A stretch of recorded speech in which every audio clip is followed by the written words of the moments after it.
So we will now prove the first important limit theorem. So this is theorem called the monotone convergence theorem.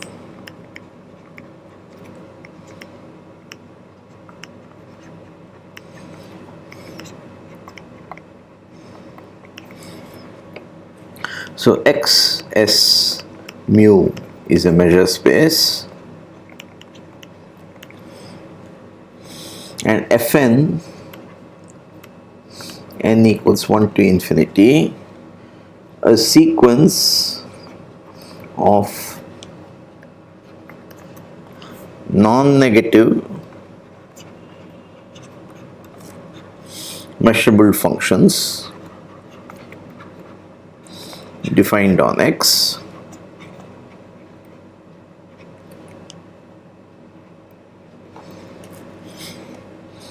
such that for every x in X we have 1, 0 less or equal to f1x less or equal to f2x,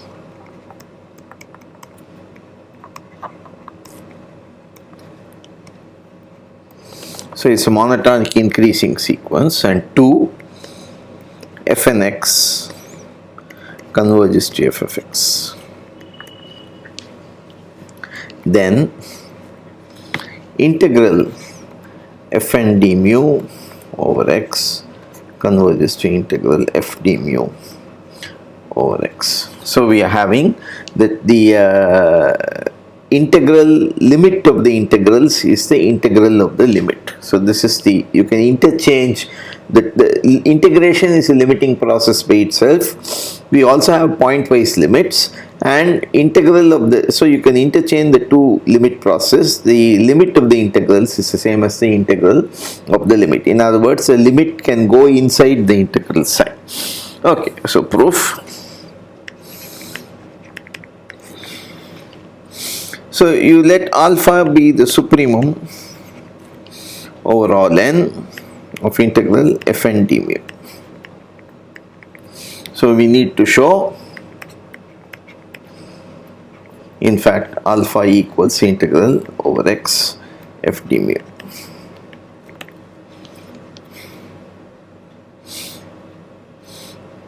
So since you have an increasing sequence, you have integral f1 d mu over x is less than equal to integral over x f2 d mu, and so on.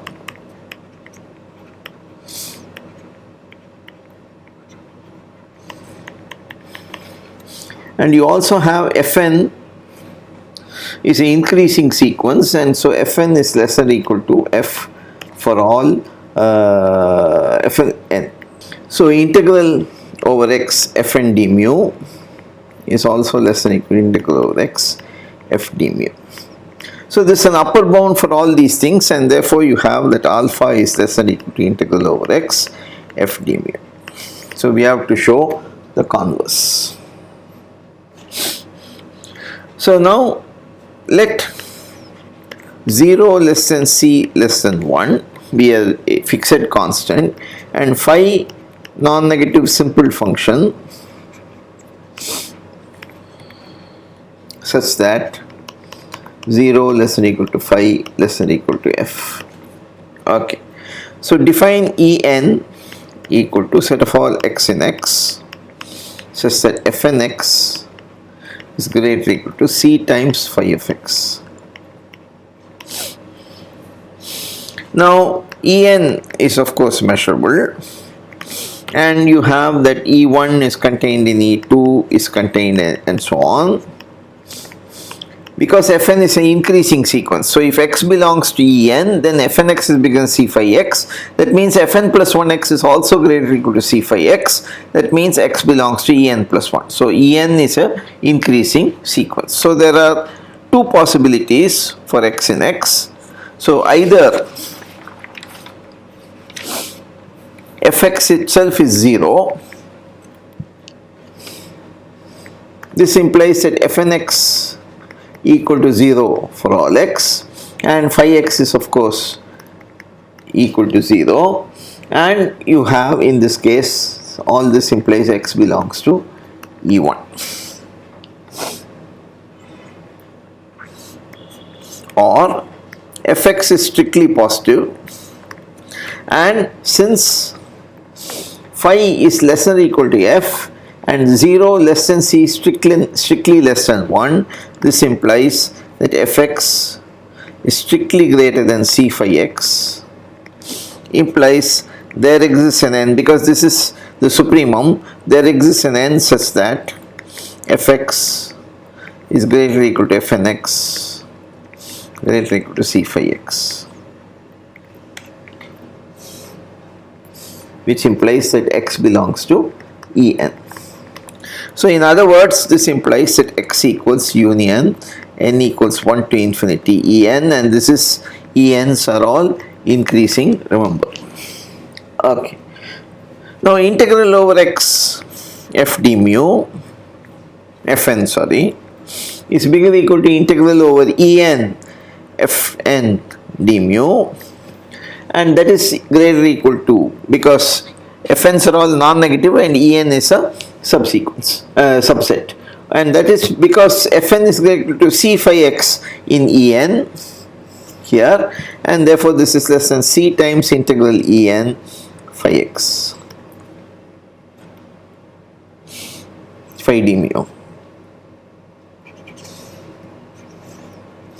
and this I am going to say define it as c times nu of En. So nu of En equals integral En phi d mu. But what do you know? Phi is a simple non-negative simple function, so nu e equals integral over e phi d mu defines a measure, and therefore if you pass to the limit in this relationship here, so if you then you will get alpha, which is the supremum of all that, is bigger than or equal to c times limit n tending to infinity nu of En, but En is increasing, and therefore this is equal to c times nu of x, and that's equal to c times integral of x phi d mu. So this is true for all phi, true, 0 less than or equal to phi less than or equal to f, therefore by definition alpha is greater or equal to c times integral f d mu by definition. Now 0 less than c less than 1, this is true for all c, 0 less than c equal to 1, so this implies that alpha is greater or equal to integral x f d mu, and that is what we wanted to prove.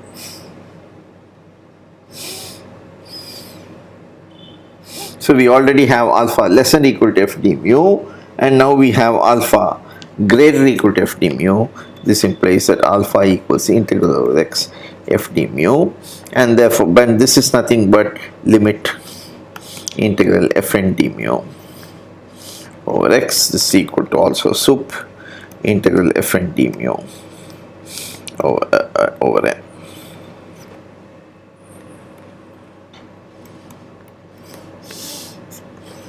Okay, so this proves the monotone convergence theorem. Very useful, very simple to apply.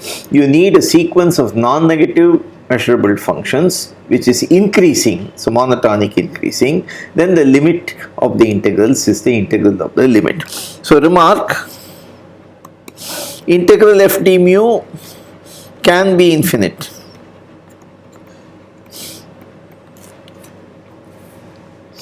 So this just implies that integral sup fn d mu over n is also plus infinity. So both sides say infinity, and that's it. So now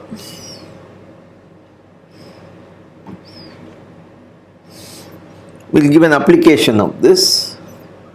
So proposition x s mu measure space, fn non-negative measurable functions.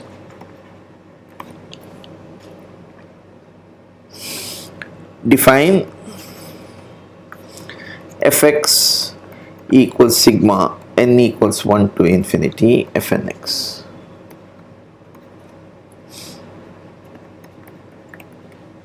Then f is greater than or equal to 0, measurable, and integral over x f d mu is sigma n equals 1 to infinity integral over x f n d. So it is a pointwise sum, and the integral is also the you can then take the, if you take the integral of f, the integral and the summation sign can be interchanged. So this is again a non-trivial observation working for non-negative functions. Okay, proof. So you take Gn equals f1 plus fn, implies Gn is measurable, and then Gn increases to f, implies f is measurable. We have already seen supremum of measurable functions is measurable. Okay, so that makes it measurable. So now let us take phi n